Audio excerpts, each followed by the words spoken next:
तव कथामृतं तप्त जीवनम कविभिरीडितं कल्मषापहं श्रवणमंगलं श्रीमदाततं भुवि गृह्णन्ति भूरिदा जनाः।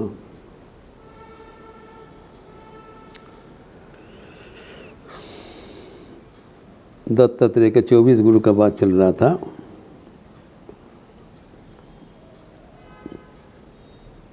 हम लोग अष्टम गुरु कबूतर के बारे में बताया।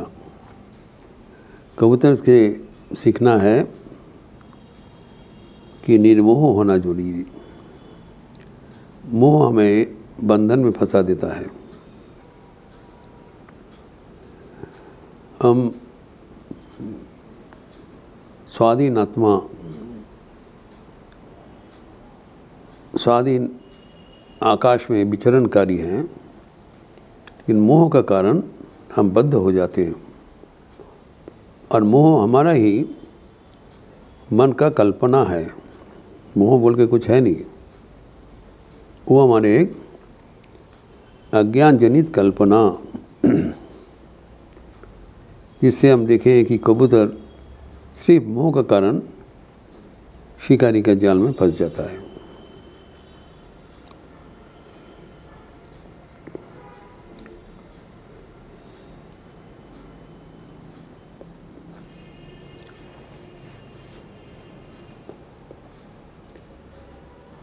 जिसे ठाकुर कहा करते थे,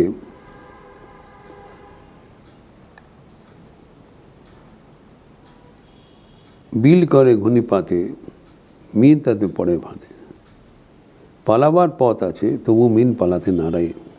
मीन अर्थात मछली। मछली को पकड़ने के लिए किसान ने वो एक पानी का छोटा से तालाब बना लेते हैं।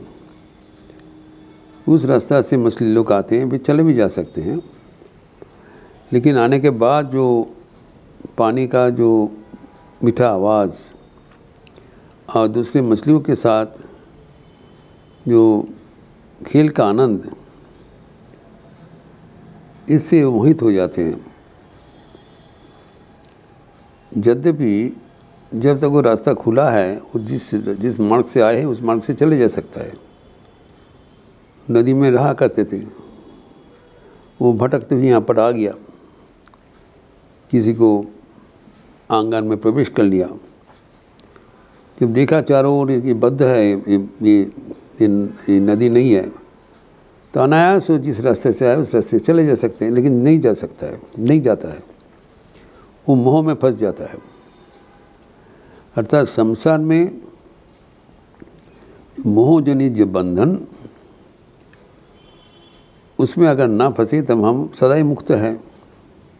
हमें कौन फंसाएंगे? आत्मा ही चिरमुक्त है, चिरंतन स्वाधीन है। लेकिन जब मोह में फंस जाता है तब वो स्वाधीन सत्व को भूल जाते हैं एवं मोहजनित अज्ञान जनित उनका जो बंधन वो खुलता नहीं। इसलिए कबूतर से इतना बड़ा सीख अवधि ने सीखा।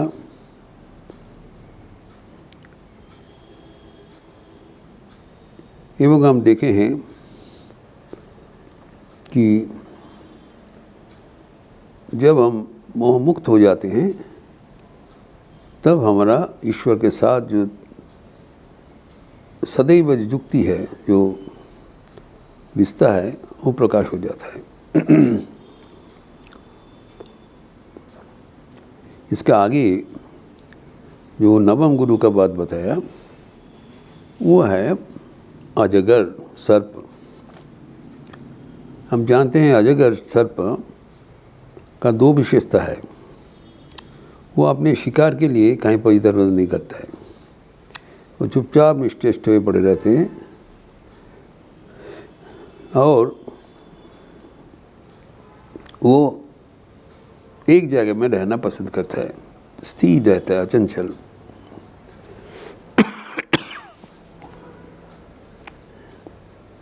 इनसे जो दत्तात्रेय सीखा वो है कि इनको जो कुछ खाने के लिए मिल जाता है, इनकी स्वयं प्रतिष्ठा के बिना एक जगह में स्थिर रहता है, शिकार के पीछे नहीं भगता है। स्थिर रहते हुए उनको जो कुछ मिल जाए खाने के लिए वो उससे संतुष्ट रहता है। ये बहुत लक्षणीय बात है। तो सब आदमी सोचेंगे ठीक है, मैं भी जो भगवान के निर्भरशील, भगवान पर निर्भरशील हूँ, मैं भी कैसे क्या करेंगे, जो भगवान करेंगे हम मान लेंगे। ये जो ईश्वर के प्रति निर्भरशीलता, ईश्वर को अपना मान के वो जो कर रहे हैं वो मेरे लिए अच्छा ही है, ऐसी चिंतन, ऐसी दृढ़ता, मन विचलित नहीं होता है। और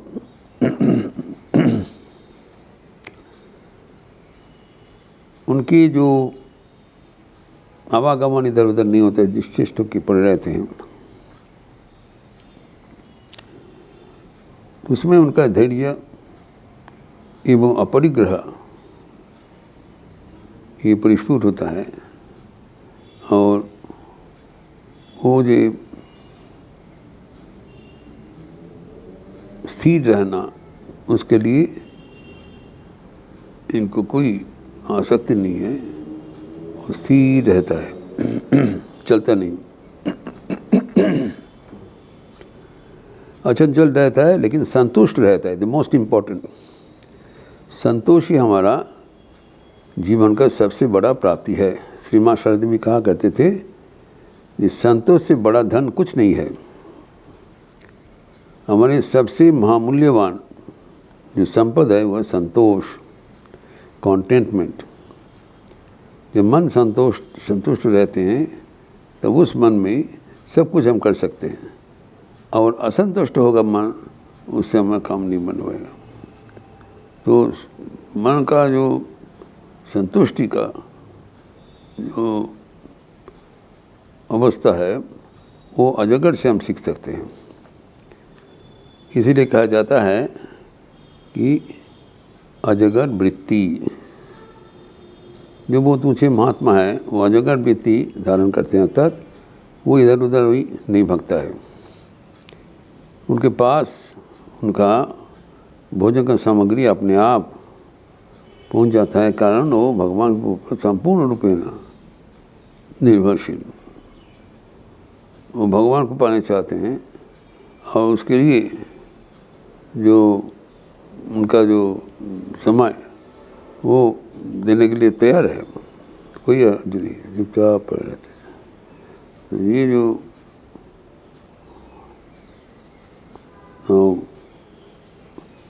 परमांश जैसी उसका आचरण होना चाहिए। लेकिन इसमें समझना चाहिए जो अजगर का वृत्ति को मानने का मतलब नहीं है जब निश्चित होकर पड़े रहेंगे। हम जो कुछ कर रहे हैं वो हम करते रहें, लेकिन जो कुछ मिलेगा उसके लिए संतुष्ट होना चाहिए, ये मतलब होना चाहिए। जो भगवद गीता की जो चतुर्थ अध्याय का 22वां श्लोक, उसमें परिष्कार हुआ है कि ये जो जदृच्छ लाभ का क्या मतलब है। वहाँ पे कहा गया है जदृच्छ लाभ संतुष्टो द्वंद्वातीतो विमत्सरः। तो ये द्वंद्वातीत रहते हैं और वो जो कुछ मिलता है उससे संतुष्ट रहता है।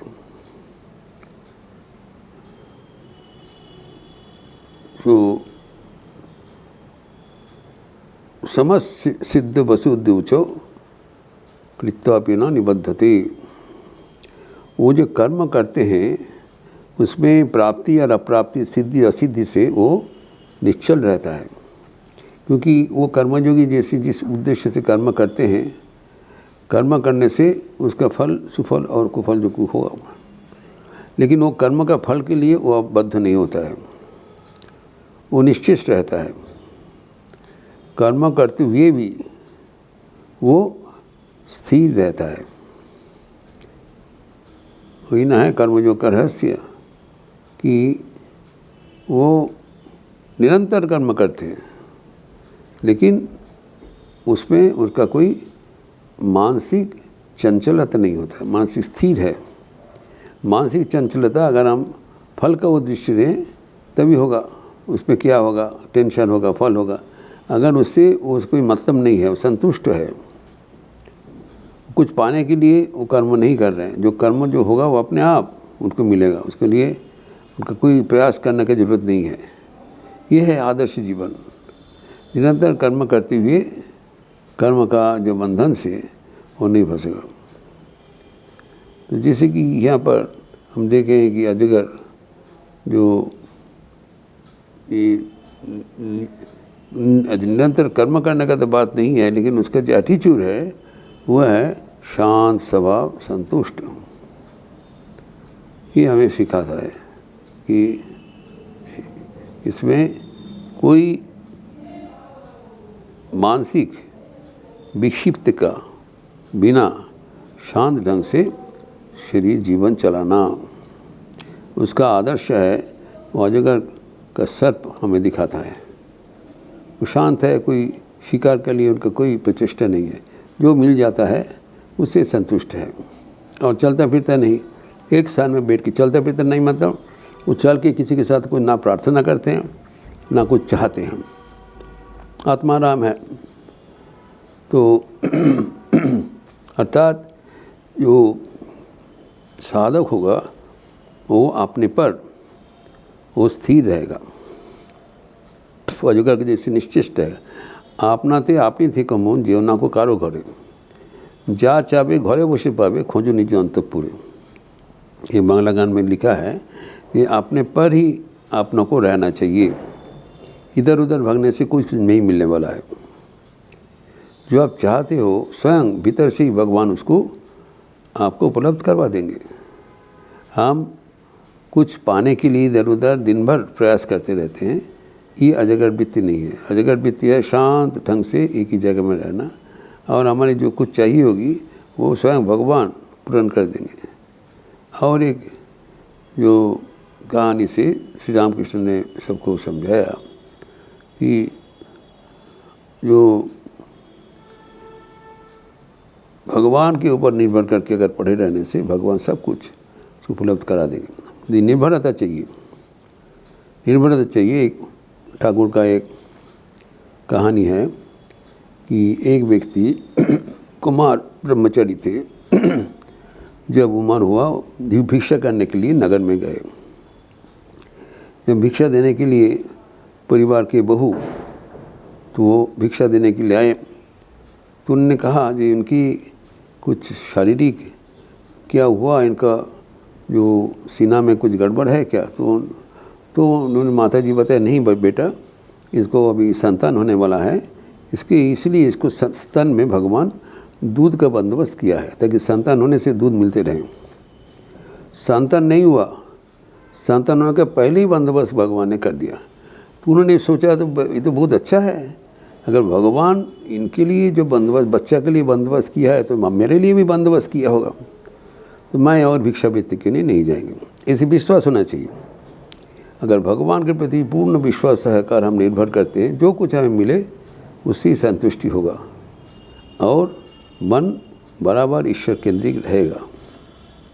इसी आदर्श से, इसी आदर के लिए, इसी जो भावना चिंतन हमें देने के लिए अजगर को गुरु रूप से माना है। इस प्रसंग को और भी आगे बढ़ाते हुए हम अगले दिन विस्तार करेंगे। ओम शांति शांति शांति। हरि ओम तत्सत। श्री राम कृष्णार्पणमस्तु। अच्छा रहिए, स्वस्थ रहिए, आनंद में रहिए। नमस्कार।